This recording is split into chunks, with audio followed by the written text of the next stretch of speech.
Good day. Throw another shrimp on the barbie. I've got my fishing hat on today.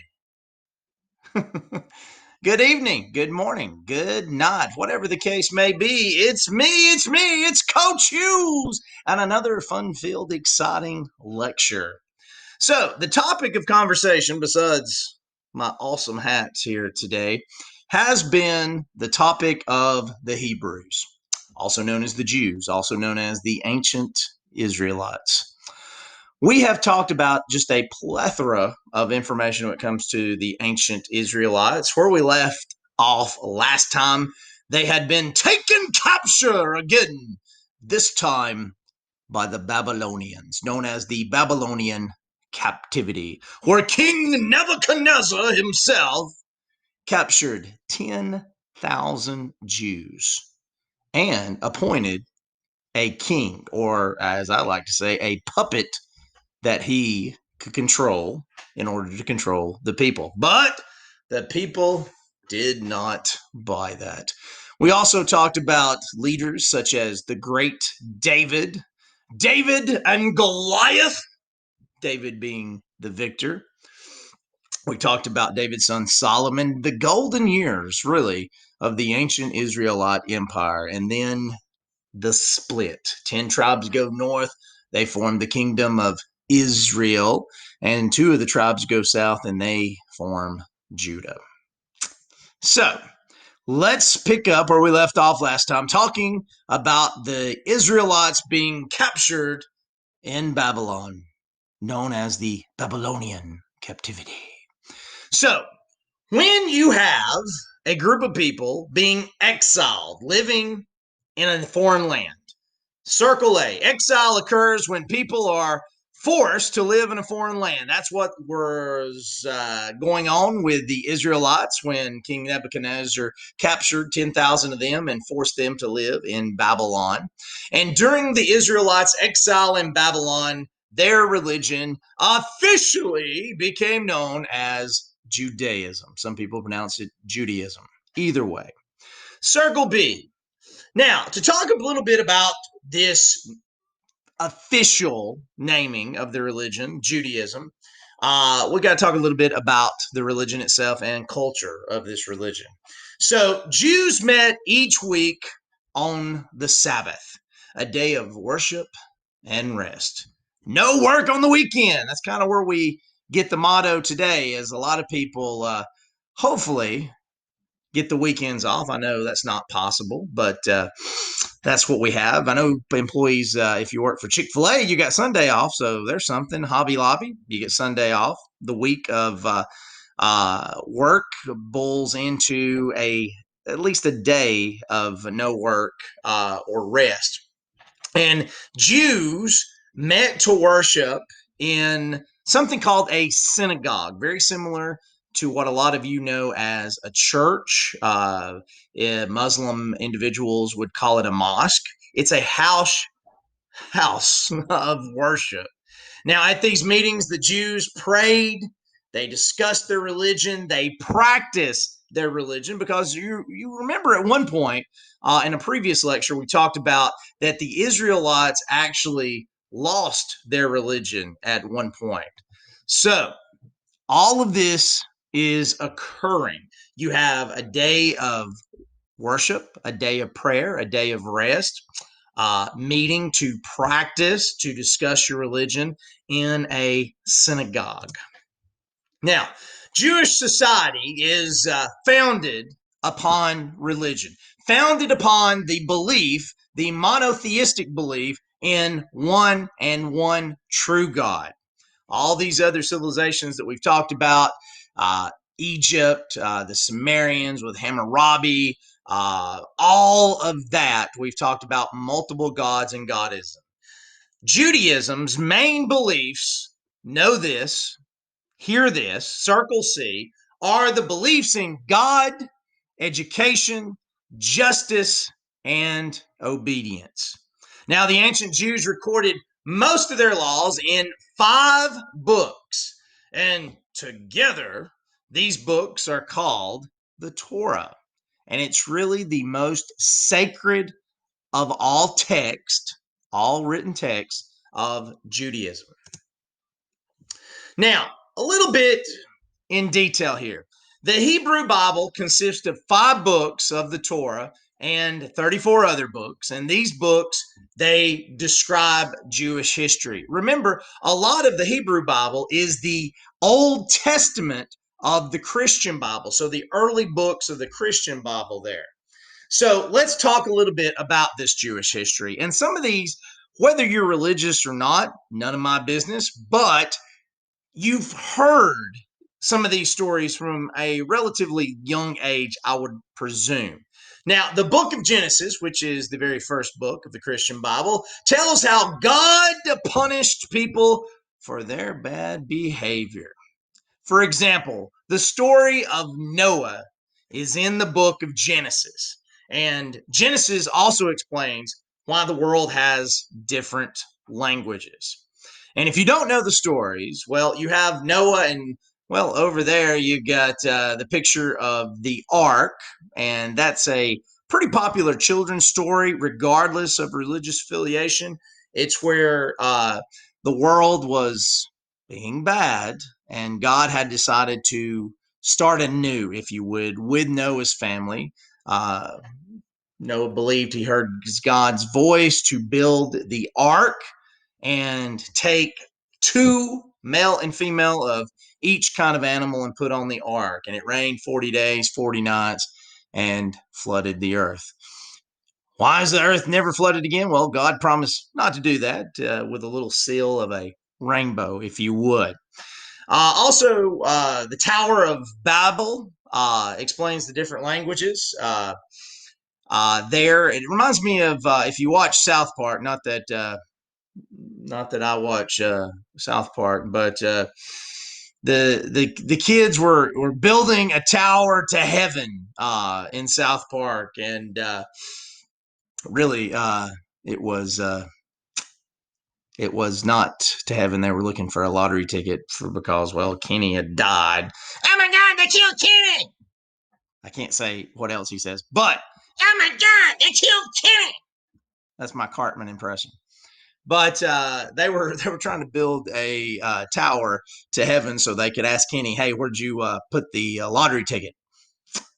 Yeah, so because they had won. So it's a little bit different. In Genesis, they were building the Tower of Babel, and they were trying to get to heaven, and God kind of put a stop to that by giving them different languages, if you would. And it's really hard to communicate with one another if you can't speak to one another. Imagine if I'm speaking to English and all of a sudden you're watching this and I go, "Hichi wa, he wa, wachi, wati, wadi, wat, ball." I feel like Adam Sandler here. But hey, hand me that hammer. Now see, it gets complicated. Different languages, man. All right.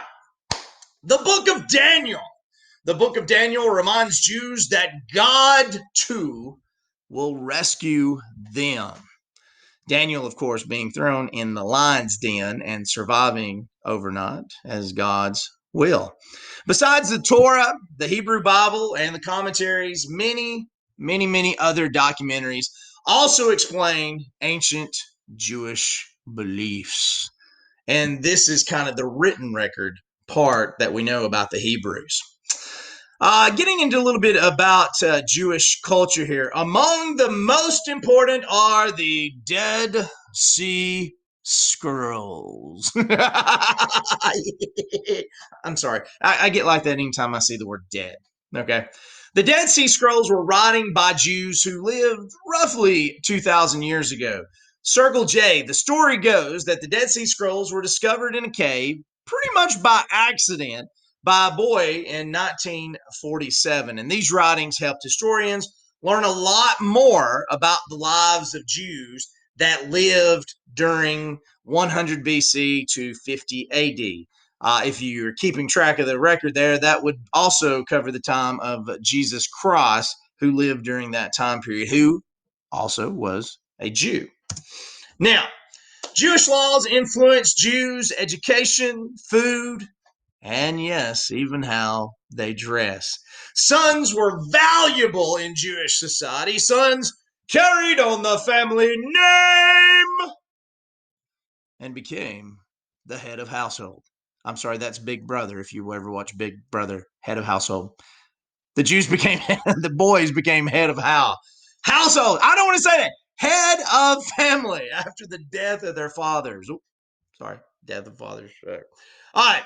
Sons learned how to do things by watching their dad. A lot of people do that today. They learned how to earn a living, how to worship the one and only God from their fathers. They even learned later how to read the Torah from religious leaders because really when you talk about schools, it was a lot of basic homeschooling, to be honest with you. So the fathers were heavily influenced in the sons' lives. And the main educational tool there, as you can imagine, if you're practicing your religion, like we said, the Israelites have before, and the Torah would kind of be your textbook on how to do life and how to be educated. Now, girls, we have talked at nauseum about if you have a time machine, if you travel back into the ancient world, there's probably only two places you really want to go. Egypt allowed women to have a lot of rights, and so did the Greek city state of Sparta, which we'll discuss in the future. But all other ancient civilizations, it was pretty much the same. Girls learned how to be good wives, mothers, and even housekeepers. I'm not saying this is what it was. They also learned about Jewish laws and strong women of the ancient Israelite faith, such as Esther and Ruth, which is also on the online textbook if you want to read more. Jewish laws stated that Jews could eat only certain animals such as beef, lamb, and even certain scaly fish. Now, today, food that is prepared accordingly to Jewish law is called kosher. Circle D. That's going to be a quiz question, probably going to be a test question as well. In fact, if you ever go on an airline, if you ever travel far enough to where there's a meal served on our airline, the airline will have the option to have a kosher meal because it is also about how it is prepared because your meal, if you're eating kosher, cannot be cooked with other meals that have food that are not allowed in the Jewish culture there. Now, Jewish laws also applied to clothing. Men wore tunics and caps and turbans and even sandals. Women wore dresses and, well, they covered their heads with shawls.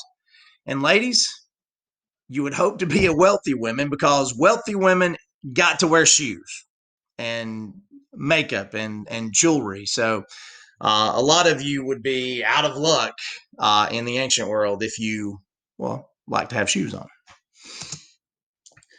All right. So this next section is pretty important. There are several test questions. There are several quiz questions about the holidays that the Jewish people go through. So one tradition is celebrated by Hanukkah, Circle G, which falls in December. The menorah there is used to help celebrate Hanukkah, and you need to circle both of these. What Hanukkah boils down to is it honors the rededication of the second temple of God during the revolt of the Maccabees. Well, see, here's what happens basically with Hanukkah. So at one point, another group of people, the Greeks, they come in and they kind of take over the area and the temples and the synagogues. They place their religious gods in these temples. And the Greeks were, if you've ever heard of Greek mythology, they worshipped many gods and goddesses. And that was a big faux pas in Jewish society because you only had one true God. Well, when the Maccabees revolted, they went in and they basically cleansed the synagogues, the temples, by removing these statues of Zeus and Aphrodite and whatever gods or goddesses that the Greeks may have. Okay, so it was known as the cleansing of the temple and the rededication to the one true God there.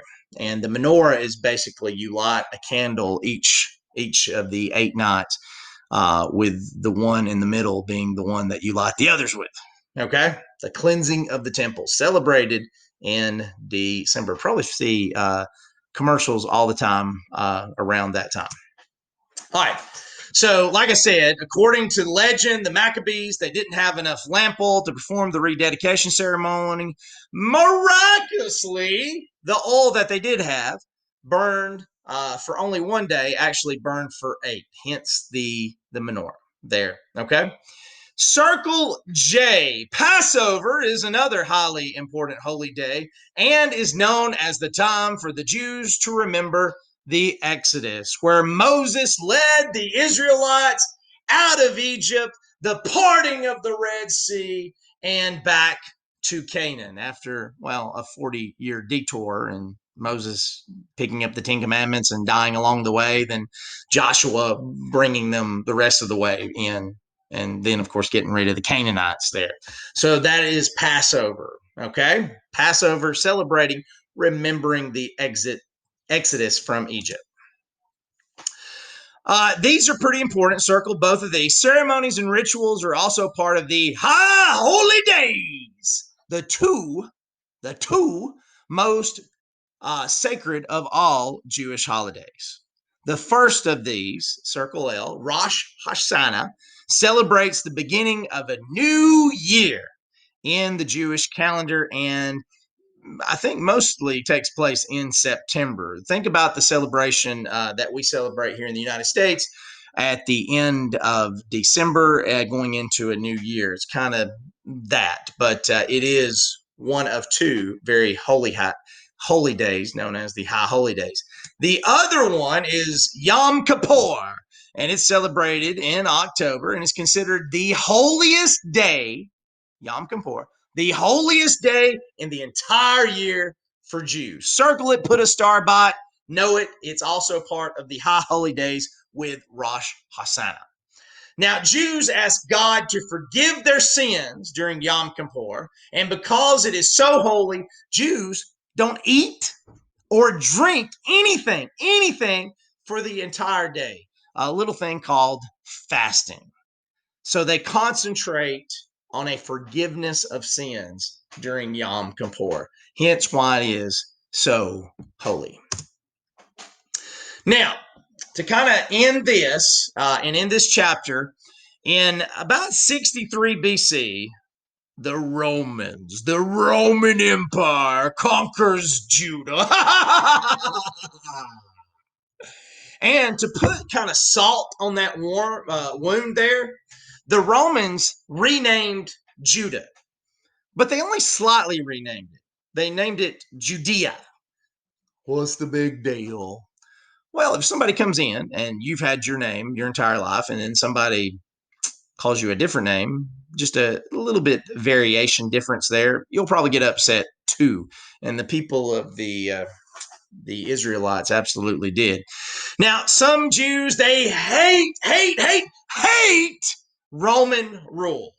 And they've got a little spark in them. They want to fight back. So some Jews, known as zealots or zealots, however you want to pronounce it's fine, wanted to fight the Romans. Come on, Romans! Woo, woo, woo! Woo, woo, woo! So they revolted. And in 66, they drove the Romans out of Jerusalem. We did it, baby! We beat the Romans! Only one problem. And we'll talk about the Romans in a later chapter, but the Romans were a pretty powerful group of people. And to them, the Israelites were kind of like gnats here in Alabama during the summer time. Squash them. You don't mess with the Romans. So here's what we got. The Romans regained control 4 years later. They didn't forget what had happened. They ends up killing thousands of Jews and forced many just to flee and leave. The Romans also, to add insult to injury, they destroy the temple of God that Solomon had built. This is the symbol of the Israelites' religion. And when they did that, that is kind of a stab to the heart. And what remains today of the temple of God that Solomon had built is known as the Western Wall. You see the picture right here below me, also known as the Wailing Wall. And Jews, they still flock to this area. And if you look at the picture closely down here below me, it looks like little white things in the crack. What a lot of people, and even people that are not Jews, will do, they'll even write a little prayer, fold it up, and they'll stick it in the cracks of what people call the Western Wall or the Wailing Wall. And they'll go to this wall and they'll pray. Still a very strong symbol of the Israelites' faith and religion, even in 2020. Now, the Jews revolted again. But the Romans stopped the revolt, and by this time the Romans had had enough. This time they forbid the Jews to even visit their former capital of Jerusalem and gave Judah the name of Palestine, referring to the Philistines, referring to the Canaanites. And when you think about it, why is there always fighting in the Middle East? It's because of this. They've had grudges for pretty much ever, and it's hard to kind of get over those feelings. Circle E, rabbis are teachers of the Torah, religious scholars. They became important leaders. Rabbis wanted to pass on the teachings of the Torah. They combined the teachings in a book called the Talmud. Circle E, you need to know both of those. Now, the Talmud is a collection of commentaries, folk tales, and stories written by scholars. And this was to help really and truly understand the laws there in the Hebrew Bible. But after the Romans had kicked the Jews out and forbid them to return to Jerusalem, for 2,000 years, most Jews lived outside of Palestine and faced persecution from the world, including the Holocaust during World War II, where millions of Jews were executed, starved to death, and died. But there was a glimmer of hope. In 1948, with the Allies winning World War II, Palestine was divided up and a new Jewish nation called Israel was created. And that concludes our discussion on the Hebrews, the Jews, the Israelites, whatever you want to call them. And that is just one of the many religions that we will talk about this school year. Enjoy and have a good night, day, good morning, whatever it is. I'll see you next time. And as always, roll tide.